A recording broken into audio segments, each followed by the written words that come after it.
Las enfermedades han aquejado a la humanidad desde tiempos inmemoriales, provocándole síntomas unas veces leves y otras veces intolerables. Unas veces externos y visibles y otros no tan obvios como fiebres, sudoración, llagas, inflamaciones, dolores, mareo, desmayos y convulsiones. Los sacerdotes y chamanes primero y los médicos después se han enfrentado a la difícil tarea de comprender e interpretar estos signos para identificar una condición o padecimiento y aplicar la terapéutica apropiada para curar al enfermo. El Huang Di Nei Jin Su Wen, Canon de Medicina Interna del Emperador Amarillo, escrito hacia el año 500 a.C., es probablemente el antecedente más antiguo de la medicina interna. A semejanza de la gran importancia que para el internista contemporáneo tienen la historia clínica, los interrogatorios y largas entrevistas en la consulta, la citada obra está escrita en un formato de preguntas y respuestas entre el Emperador Amarillo y uno de sus ministros o médicos. Contiene también los fundamentos teóricos de la medicina china, diagnósticos y métodos de tratamiento para diversas enfermedades. De la buena y eficiente comunicación entre enfermo y médico depende el diagnóstico certero y el correspondiente tratamiento. Esta práctica de reconocer e interpretar adecuadamente los síntomas y aplicar los recursos terapéuticos disponibles es lo que distingue a quienes ejercieron la clínica hospitalaria en el siglo XIX y más recientemente la medicina interna. La medicina interna enfrenta desde sus inicios dificultades para definir su materia de estudio y su campo de acción, los cuales no siempre son suficientemente claros ni para médicos ni para pacientes. La confusión acerca del concepto de medicina interna, pues está muy extendida incluso en todo el mundo. El origen del término medicina interna, pues proviene de una época en que la medicina se dividía en dos grandes secciones, la patología externa y la patología interna. Entonces, la medicina interna, en el fondo, es a través de los signos y síntomas externos poder identificar lo que ocurre en el interior del cuerpo. Por eso se llama medicina interna. Pero entre el público, por ejemplo, se suele confundir con los internos, los que viven dentro del hospital. Entre los propios médicos se confunde lo que es el gran universo de la medicina interna y la porción restringida que atiendan los internistas. Hay los dos conceptos.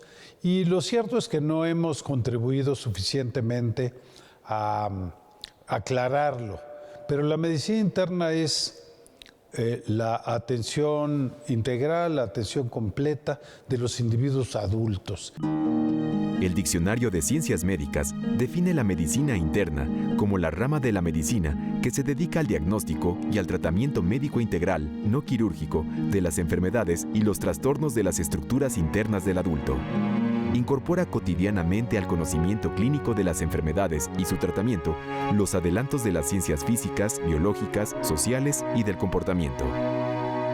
Esta visión global e integradora del internista le otorga un papel particularmente útil y apropiado para tratar enfermedades o procesos que afectan simultáneamente a diversos órganos, así como casos de pacientes con múltiples patologías. Ejercida correctamente, como todas las especialidades, la medicina interna con su enfoque holístico pone atención también en el estado emocional y el entorno familiar y social de los pacientes. El internista es un especialista que integra las distintas subespecialidades. Es el médico de cabecera que puede acompañar al paciente a lo largo de su vida, desde la adolescencia hasta la ancianidad, y suele ser el médico de todo el grupo familiar. Los médicos internistas son los expertos a quienes recurren los médicos de atención primaria y otros especialistas para atender a enfermos complejos cuyo diagnóstico es difícil porque se encuentran afectados por varias enfermedades o presentan síntomas en varios órganos, aparatos o sistemas del organismo.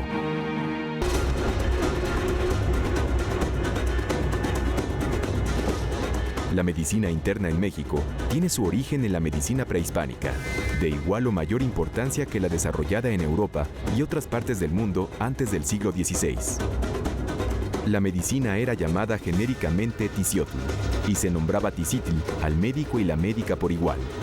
Las mujeres que atendían los partos y los problemas obstétricos recibían el mismo nombre.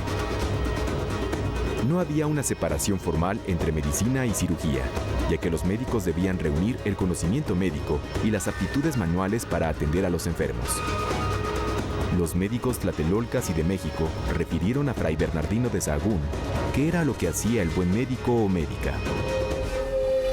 Suele curar y remediar las enfermedades. Por el beneficio que les hace a los enfermos, casi vuélvelos de muerte a vida, haciéndoles mejorar o convalecer con las curas que hace. Martín de la Cruz fue un médico tlatelolca y a él se debe el Códice de la Cruz Badiano. Estos médicos poseían un vasto conocimiento de las propiedades medicinales de hierbas, árboles y raíces, así como de algunas piedras y animales. Sabían concertar los huesos fracturados o luxados, purgar, sangrar y sajar. Las mujeres médicas untaban el cuerpo y sabían ablandar palpando lo que aparece duro en alguna parte del cuerpo, curar bien las llagas y la gota y el mal de los ojos y cortar la carnaza de ellos. El cuerpo humano se concebía como una versión en miniatura del universo. La salud de los humanos dependía de la posibilidad de vivir en armonía con el universo y de mantener un equilibrio entre las fuerzas que proceden de su interior y las fuerzas cósmicas que se producen y se mueven fuera de él. La enfermedad era consecuencia de una inmensa variedad de condiciones, ya que en su génesis intervienen dioses, seres sobrenaturales celestes y del inframundo, fuerzas cósmicas que llegan a la superficie de la Tierra, seres humanos perversos, fuerzas provenientes de otros seres de la naturaleza, el frío y el calor y otros elementos. Las mismas enfermedades podían deberse a diferentes causas. Así, por ejemplo, una ictericia causada por un dios era diferente de la provocada por espíritus de menor valía, y esta a su vez lo era también de la causada por un aumento de calor en el hígado. Se creía que seres humanos poseedores de fuerzas o poderes diferentes a los del común de los mortales, seres que desean el daño de otros, podían transmitir fuerza a través de la mirada. Esta es la enfermedad conocida como mal de ojo, que es común a muchas culturas y que en México se denominaba Tonalitlacoa, Xosha y Tlaxihuili. El corazón era el órgano solar por excelencia.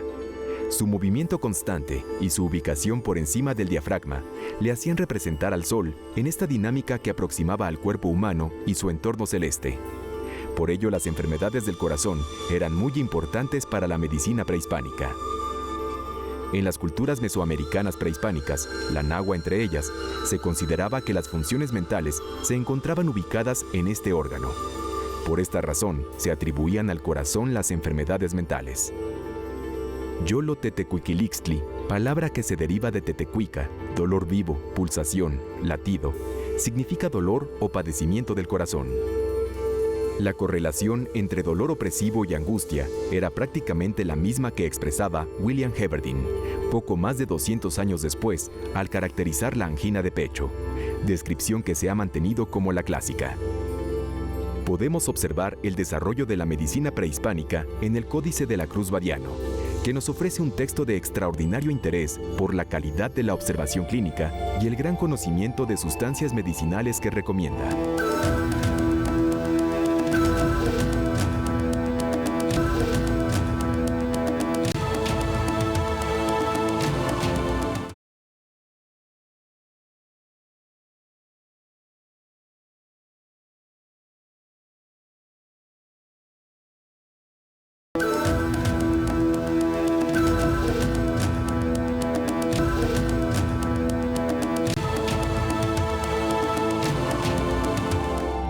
Es interesante observar la similitud en el registro de datos clínicos y los sistemas del internista moderno con el párrafo dedicado al tratamiento de la fiebre, como los cambios de coloración de la cara del febricitante, a veces enrojecida, otras negruzca, otras pálida.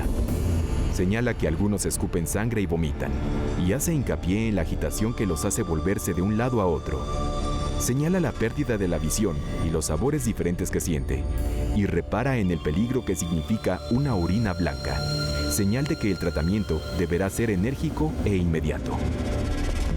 Estos datos marcan un conocimiento preciso de las señales de agravamiento de un enfermo febril, infectado, e incluso señala los datos de insuficiencia renal propios del choque séptico.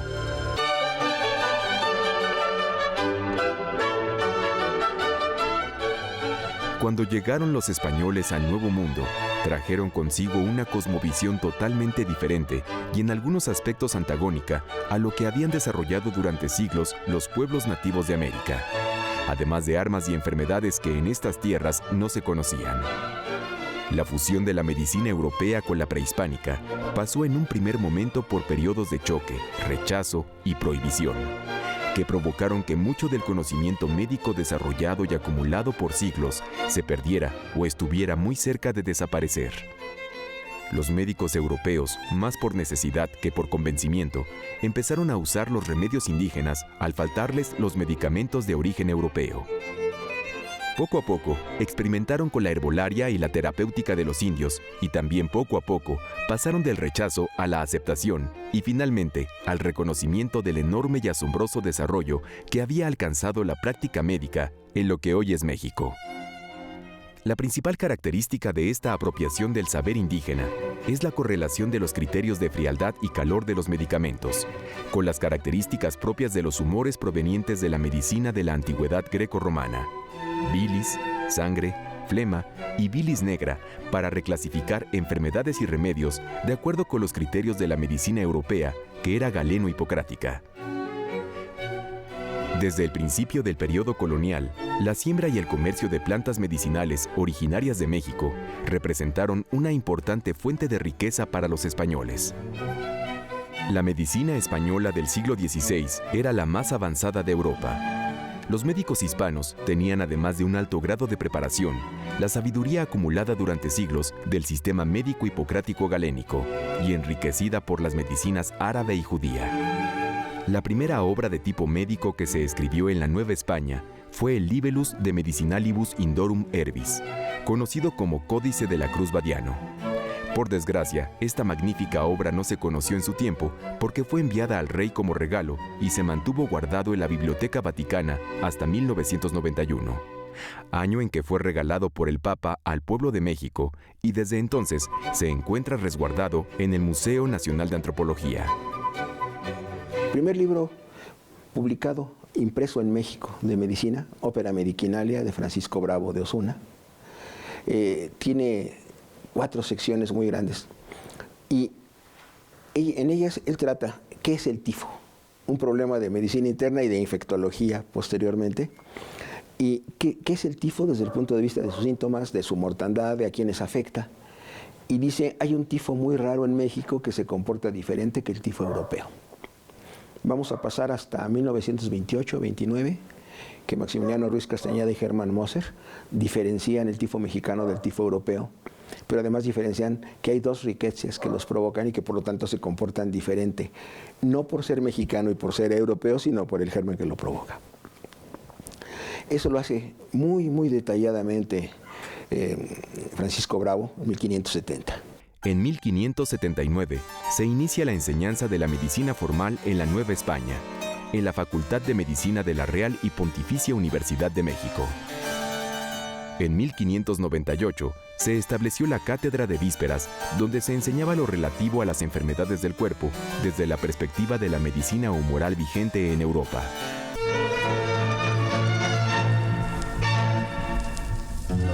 La historia de la medicina interna mexicana es reciente y tiene sus orígenes en el México independiente, cuando siguiendo las ideas europeas se creó el establecimiento de ciencias médicas en 1833, que tenía en su plan de estudios las asignaturas de clínica interna y patología interna.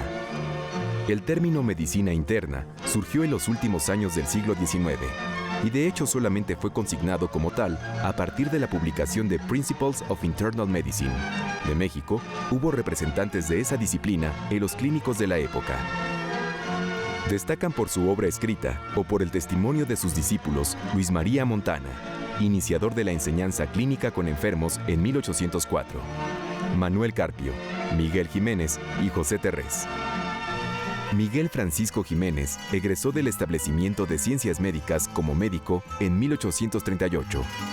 A partir de 1858 empezó a publicar las lecciones de clínica y desarrolló una habilidad particular para la auscultación, práctica clínica de reciente adopción en ese entonces, gracias a la traducción que Manuel Carpio hizo en 1823 del artículo Pectoriloquio, que apareció en el tomo 40 del Diccionario de Ciencias Médicas, publicado por primera vez en París en 1819. En 1895, José Terrés y Ricardo Cicero fundaron la primera Sociedad de Medicina Interna, que se mantuvo activa 16 años y desapareció durante la Revolución Mexicana alrededor de marzo de 1911. Esta agrupación publicó la Revista Médica y el Manual de Patología Interna, en donde Terrés figura como autor. Parecida a su forma actual, la medicina interna surge en México a principios del siglo XX, más como una disciplina que como una especialidad. Fue a fines del siglo XIX, durante un congreso realizado en Alemania, cuando el profesor Friedrich acuñó el término de medicina interna para diferenciar al médico clínico que atendía pacientes con problemas de solución no quirúrgica y de manera global. El doctor William Osler decía en 1887: aunque la medicina interna en sí misma no es una especialidad, comprende por lo menos a media docena de ellas, y quienes la cultivan no pueden ser llamados especialistas, pero ostentan sin reproche el buen nombre de doctor, en contraposición a médicos generales, cirujanos, obstetras y ginecólogos.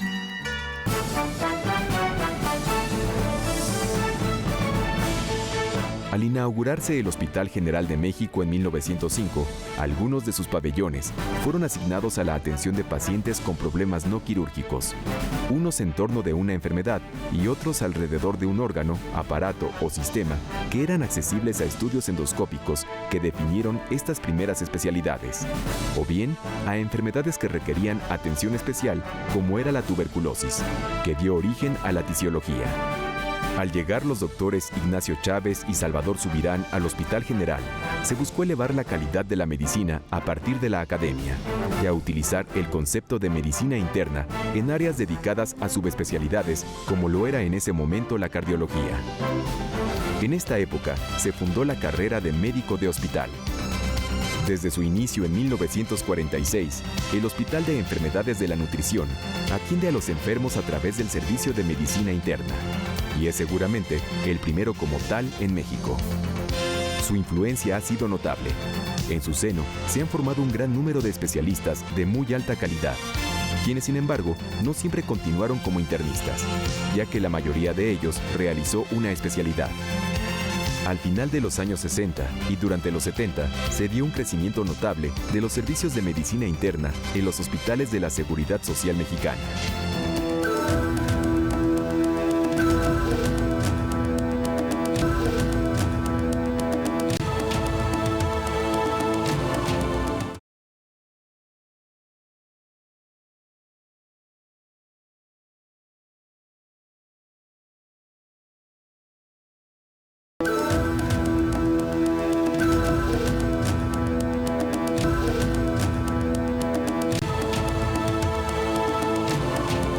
El concepto de medicina interna en México nace a principios de los 60 en México, quizá en varios sitios al mismo tiempo, pero el hospital, que entonces se llamaba Centro Hospitalario 20 de Noviembre, es el primero que lo conjunta formalmente. De tal manera que el servicio de medicina interna para 1963-64 estaba perfectamente establecido, y los primeros residentes con título universitario de internistas egresan en 1968. Y un grupo de médicos que se habían entrenado en otros lugares en Estados Unidos fundamentalmente tenían el concepto de la medicina interna, este concepto integrador, con una visión integral de los problemas del paciente. Fundaron este servicio y se fue desarrollando. En nutrición, para esa época, es cierto que también había un internista que se hacía cargo del curso del paciente, aunque fuera con participación de muchos especialistas y en el IMSS muy poco después ya estaban integrados los servicios de medicina interna. En todos los hospitales de segundo nivel se crearon servicios para que los internistas atendieran a enfermos adultos con problemas no quirúrgicos y con apoyo de interconsultas de diversos subespecialistas. Lo mismo sucedía en varios hospitales de tercer nivel de atención. En ese momento, la atención de segundo nivel se otorgaba principalmente a través de internistas, quienes participaban también de manera destacada en el tercer nivel. Los internistas han contribuido de forma muy activa en la creación y buen funcionamiento de los servicios de urgencias y de terapia intensiva, lo que sigue sucediendo hasta la actualidad. En la medicina privada, los internistas han participado en áreas muy diversas como médico de atención primaria o médico de la familia, o en la atención de problemas más complejos que pertenecen al segundo y tercer nivel de atención. La medicina interna es una especialidad que algunas gentes no comprenden, es una especialidad que abarca a todo el organismo. Y le voy a, quizás con algún ejemplo, poder poner el contexto de lo que podría ser la medicina interna. Digamos, un cardiólogo se entiende que puede ver un infarto del corazón. Un endocrinólogo puede ver una diabetes o un hipotiroidismo. Un gastroenterólogo puede ver una úlcera. Pero cuando un paciente es diabético y tiene una úlcera y tiene un infarto del miocardio y todo esto lo vemos los internistas. Además, los internistas estamos capacitados para ver sobre todo los diagnósticos difíciles, los pacientes que llegan con fiebre de origen oscuro, con pérdida de peso, con un eritema nodoso en estudio, etcétera, etcétera. En ese contexto también intervenimos los internistas. En 1967, la División de Estudios Superiores de la Facultad de Medicina de la Universidad Nacional Autónoma de México, la UNAM, formalizó los estudios de especialidades médicas y quirúrgicas y reconoció los cursos de especialidad que se impartían en el Instituto de Enfermedades de la Nutrición, en el Hospital General de la Raza, en el Centro Médico Nacional y en el Hospital 20 de Noviembre para la formación de médicos internistas. Por los años 60 se crean los primeros servicios de medicina interna en Centro Médico Nacional y en Centro Médico La Raza. Y después se diversificaron porque varios de los hospitales generales de zona, que se llaman, también tuvieron espacios de medicina interna. Y hoy el IMSS, la medicina interna en el IMSS, podríamos decir que es uno de los pilares de la atención, porque todos los hospitales tienen servicios de medicina interna en los que participan los internistas y resuelven muchos problemas que solo se podrían resolver con una gran cantidad de especialistas que a veces no pueden ser contratados todos ellos. A finales de 1973, el doctor José Laguna García, director de la Facultad de Medicina de la UNAM, reunió en varias ocasiones a los entonces 11 profesores de los cursos que avalaba la escuela. En 1974 se fundó la Asociación de Medicina Interna de México, AMIM, y se organizó la primera Reunión Nacional de Medicina Interna. Desde 1976 se lleva a cabo un curso anual en los meses de junio o julio en la Ciudad de México, en donde se reúnen los internistas de todo el país. Diversos textos han sido parte importante en la formación de los internistas mexicanos, especialmente el Harrison, el Cecil y el Farreras en una época. Todos ellos, aunque excelentes libros, no reflejan el entorno del médico mexicano. Finalmente se publicaron varios libros muy esperados. El primero de ellos es el Manual de Medicina Interna de los doctores Juan Homero Hernández Illescas y Humberto López Herrera, publicado en 1983 por Méndez Oteo Editores. En 1997 apareció El Internista, cuyo subtítulo es Medicina Interna para Internistas, publicado por McGraw-Hill Interamericana y realizado por internistas dedicados fundamentalmente a la práctica de la medicina interna como especialidad terminal. La AMIM ha funcionado a lo largo de estos años como un punto de confluencia entre los internistas, de tal manera que los cambios asistenciales, académicos y epidemiológicos han sido analizados y difundidos a través de ella.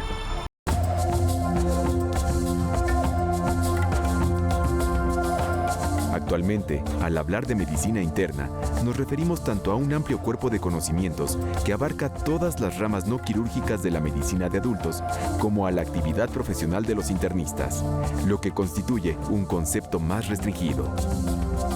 Como cuerpo de conocimientos, sus límites suelen ser los de los libros de texto clásicos, de corte enciclopédico exhaustivo. Como actividad profesional de los internistas, los límites son difusos y más bien los marca la autocrítica de cada uno de ellos. El internista atiende tanto a enfermedades de adultos, particularmente las crónicas, como a pacientes ambulatorios de diversas edades. Y hay nuevos especialistas, los hospitalistas, quienes atienden a pacientes hospitalizados. Los internistas actuales pueden atender a cualquier tipo de paciente, pero con la suficiente autocrítica como para decir, pues esta parte ya no la abordo yo, sino voy a solicitar la colaboración de un especialista de rama. Pero los internistas de hoy en día pueden atender pacientes en urgencias, en hospitales, en domicilios y en el consultorio.